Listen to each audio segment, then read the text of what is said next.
So what exactly is this? It's the Lensbaby Obscura 16mm pinhole lens. So I picked this lens up on a whim a few months ago. I wanted to try something different, something new. So I found this. I had used some other Lensbaby lenses in the past just to try out, and I never really liked the image quality. I could always appreciate that they were trying something different, something new, but I was never very happy with Lensbaby. But this was really the only one that fit what I was trying to do for the Canon RF mount.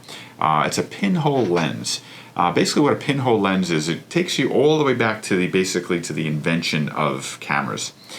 And what they would do back then, basically, the reason how they discovered cameras in the first place, and I might be totally wrong, is if you're in a totally dark room and there's a tiny hole in a wall or a window and that's the only place that light is coming in, it'll create an image on a far wall, a flat surface.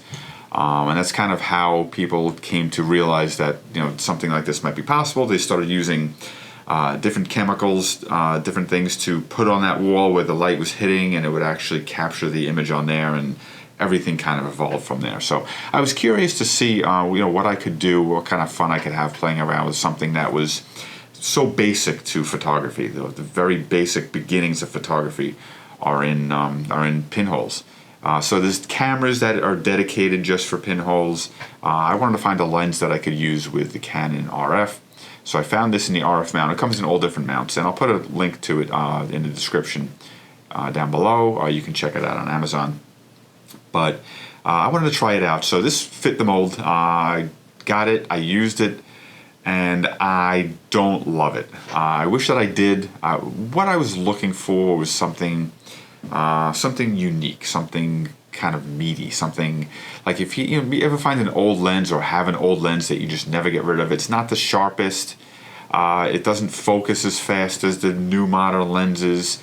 Might not be the best looking. Probably all beat up and everything because you've had it for so many years, but it has a feel to it. It has a certain texture to it where you really can't replicate that with modern super sharp lenses. It just has a quality to it that you almost can't describe. That's kind of what I was looking for in this. I wanted to have something that was gave me a feeling of I can take pictures in modern environments that had a feel of it being taken 100 or 150 years ago.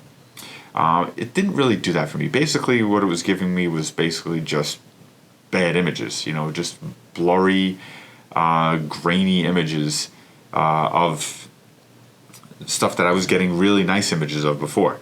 There's 3 settings on this. One is the f90, so you're shooting at f90. So when you're outdoors, even on a sunny day at f90, you might not be getting fast shutter speeds. You want to stop it down a little bit. Not stop it down. You want to bring your ISO up to 400 or 800 to get some handheld shutter speeds on that. But yeah, that's basically, it's a tiny little hole in the front of the lens that the light is going through. So it's an f90. There's 2 other settings. One is an f45. It just rotates around on the front here, and the other is f22.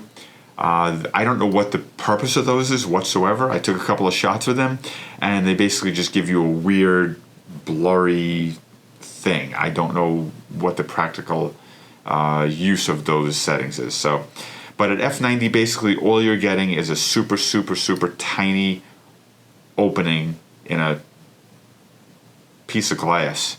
I wouldn't even call it a lens that you're projecting onto your sensor. So not terribly happy. Look, I'm sure there's people who are into pinhole photography who can really get the most out of it and get great images from it.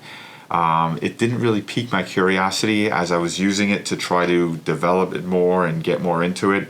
Like I said, it didn't have that quality. It didn't have that element to it where it was, had a feeling to it. It just looked like I was getting, bad images. So if pinhole photography is something that you're interested in, something you want to look into, you can pick one of these up and try it out. If you don't like it, return it.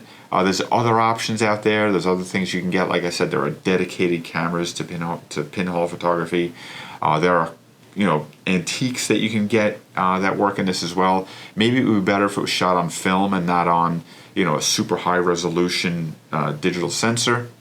Maybe it would be better that way also. But I just thought I'd share that with you. If it's something that you're looking into, I don't love it. I gave it a good try, but I don't love it. Again, I've tried other Lensbaby products. I didn't like those either.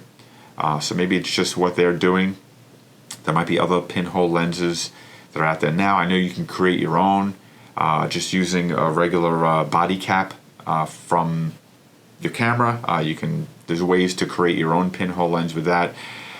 Like I said, using this for a little while didn't really pique my curiosity to get into pinhole photography at all. So I'm going to, for the time being at least, kind of abandon this project. Like I said, any questions or comments you have, put them down below. If you're telling me, look, you're doing it wrong, do it this way, I'd love to hear from you. If there's a different product that you use, maybe that you do really love, let me know in the comments. Be willing to take another swing at this. But I gotta say, I don't recommend the Lensbaby Obscura 16mm. Let me know though in the comments if you do, if you have it, if you like it, if you do. I'd love to hear about that. So that's it for now. Thanks a lot for watching, and we'll see you next time.